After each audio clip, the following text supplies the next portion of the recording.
Crime world প্রতিদিন দুপুর 12টায় শুধুমাত্র R+ গোল্ডে। তিনি আর নেই ওস্তাদ রাশিদ খান, কিন্তু প্রত্যেকটা মানুষের শিল্পীর পিছনে বা শিল্পের পিছনে তার আবেগ জড়িয়ে থাকে। শিল্পী আজ নেই, কিন্তু তার সেই শিল্পকে আঁকড়ে ধরে বেঁচে রয়েছেন তার অগণিত ভক্তগণ। এই মুহূর্তে রবীন্দ্র সদনে শিল্পী দেহ সাহিত্য রয়েছে, সেখানে আসছেন সমাজের বিশিষ্ট গুণীজনেরা। আমরা আপডেট নেব, রাকেশ নস্কর রয়েছেন টেলিফোন লাইনে। রাকেশ, দেখো, ওস্তাদ রাশিদ খান কিন্তু হিন্দুস্তানি সঙ্গীত ঐতিহ্যের একজন ভারতীয় শাস্ত্রীয় সঙ্গীতজ্ঞ। তো সেখানে তিনি রামপুর সহসওয়ান ঘরানার অন্তর্গত এবং তিনি ঘরানার প্রতিষ্ঠাতা ইনায়েত হোসেন খানের প্রপৌত্র।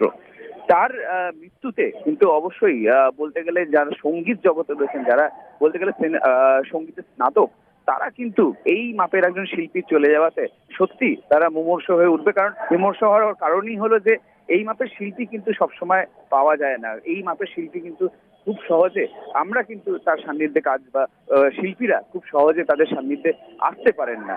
তো অবশ্যই যেটা বলা যায় যে এনার রাশিদ খানের যে ব্যাপ্তি রয়েছে, সেখানে বলতে গেলে বাংলা সঙ্গীতে বা বাংলা সঙ্গীতে যদি অবদানের দিকে যদি বলি, সেখানে সিনেমা থেকে শুরু করে বহু কনসার্টের মাধ্যমে তিনি কিন্তু তার পারফরমেন্স বা তার কাজের মাধ্যমে কিন্তু মানুষের মন জয় করেছেন। আর সেখানে তার বাইরে বলিউডে যদি বলি, তার ঘরানার যে গান সেটা কিন্তু বহুবার ব্যবহৃত হয়েছে। সেখানে যদি বলি রাশিদ খানের যদি গানের কথা উল্লেখ করা হয়, সেখানে কিন্তু Jab we met, my name is Khan, তার বাইরে শেষবারের মতো যদি বলি মান্টো ছবিতে কিন্তু তার পারফরমেন্স কিন্তু অবশ্যই অনবদ্য ছিল। আর তিনি প্রতিনিয়ত তার ঘরানাকে তার গানের মাধ্যমে বলিউডে তিনি কিন্তু সমৃদ্ধ করেছেন তার সুরের মাধ্যমে। তো অবশ্যই বলিউড হোক বা বাংলা, প্রতিটি ক্ষেত্রেই কিন্তু তিনি কিন্তু তার কাজের মাধ্যমেই মানুষকে অবশ্যই সুরের মাধ্যমেই আনন্দ দিয়েছেন। আর যেটা বলা যায় আজকে যে বলতে গেলে খুব সঙ্গীতের জগতের কালো দিন, তার কারণই হলো যে এই মাপের নক্ষত্র চলে যাওয়া মানে বলতে গেলে একটা ইনস্টিটিউট বা বলতে গেলে যারা যারা যারা শিল্পী, যারা আগামী দিনের শিল্পী হয়ে উঠবেন, তাদের জন্য কিন্তু আরো বেশি মন খারাপের।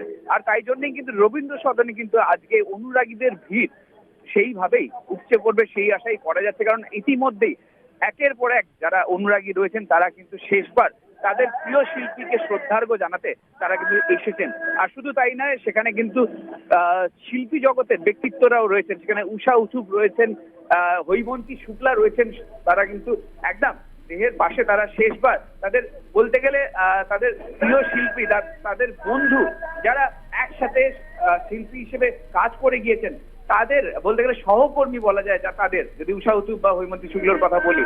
আর অবশ্যই এই মাপের শিল্পী চলে যাওয়াতে অবশ্যই বন্ধু হারা বলতে গেলে যারা যারা বলতে গেলে একসাথে কাজ করতেন, তাদের চলে যাওয়াতে অবশ্যই মন খারাপ। আর অবশ্যই আজকে যেটা বোঝা যাচ্ছে যে যে শিল্পী জগৎ যারা রয়েছেন, তারা কিন্তু আজকে অবশ্যই এই রবীন্দ্র সদনে কিন্তু এসে ভিড় জমাবেন। তার কারণই হলো যে রাশিদ খানের বলতে গেলে যে অনুরাগীদের তালিকা শুধুমাত্র শুধু যারা সঙ্গীত উপভোগ করেন তারা নয়, যারা তার সাথে কাজ করেছেন, যারা যারা তার সাথে সঙ্গীত চর্চা করেছেন, তারা কিন্তু বা আমাদের ইন্ডাস্ট্রির তারা কিন্তু খুব বেশি কাছের ভাবতেন, তার গান বা সবকিছুই আপন করে নিয়েছিলেন। তো সেই দিক দিয়ে বলা যায় যে আজকে রবীন্দ্র সদনে যেভাবে মানুষের ভিড় দেখা যাচ্ছে, সেটা কিন্তু চোখে পড়ার মতন। আস্তে আস্তে মানুষের ভিড় বাড়বে বা মানুষ আরো আসবেন। কারণ একটা অবধি যে কর্মসূচি রয়েছে, একটা অবধি এখানে কিন্তু দেহ রাখা থাকবে রাশিদ খানের। আর তারপরে গান স্যালুটের মাধ্যমে শেষ শ্রদ্ধার্ঘ্য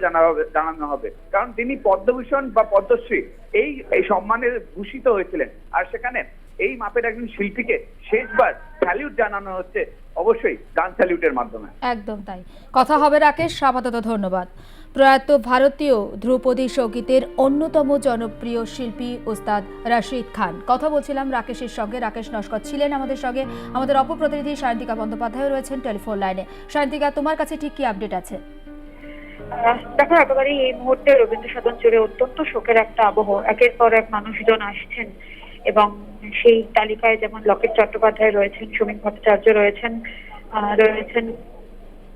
ইন্দ্রনীল সেন সকাল থেকেই রয়েছেন, অরূপ বিশ্বাস, প্রত্যেকেই কিন্তু রয়েছেন। একেবারেই রাজনীতির ভেদাভেদ ভুলে আজকে কিন্তু শেষবারের মতন শেষ শ্রদ্ধার্ঘ্য জানাতে আসছেন সকলেই ওস্তাদ রশিদ আলী খান। এবং তার পরিবার যে অত্যন্ত শোকস্তব্ধ, তা আলাদা করে আর বলার অপেক্ষা রাখে না। শ্রীকুমার চট্টোপাধ্যায়, তাকেও আমরা দেখতে পাচ্ছি এবং তার স্ত্রী সন্তানরা কান্নায় কার্যত ভেঙে পড়ছেন। এবং এই জায়গায় দাঁড়িয়ে মানে কেউই কাউকে মানে আলাদা করে সান্ত্বনা সত্যি মানে সান্ত্বনার প্রয়োজন হয় না, সান্ত্বনা সত্যি বড্ড অপ্রয়োজনীয়। একদম তাই, একেবারেই। কথা হবে সায়ন্তিকার সঙ্গে, আপাতত ধন্যবাদ। সুর লোকে সুরের ওস্তাদ প্রয়াত রাশিদ খান, মার্গ সঙ্গীতের নক্ষত্র পতন। সকাল থেকে একের পর এক বিশিষ্ট ব্যক্তিরা আসছেন রবীন্দ্র সদনে। রাজনীতি, শিল্পী জগৎ মিলেমিশে একাকার আজ রবীন্দ্র সদনে। প্রত্যেকেই প্রিয় শিল্পীকে শ্রদ্ধা জানাচ্ছেন, শেষ শ্রদ্ধা। বেলা 1টা পর্যন্ত রবীন্দ্র সদনে শায়িত থাকবে শিল্পীর দেহ, তারপর গান স্যালুট, তারপর সেখান থেকে নাকতলার বাড়িতে নিয়ে যাওয়া হবে এবং সেখান থেকেই টালিগঞ্জের কবরস্থানে কবরস্থ করা হবে শিল্পীকে।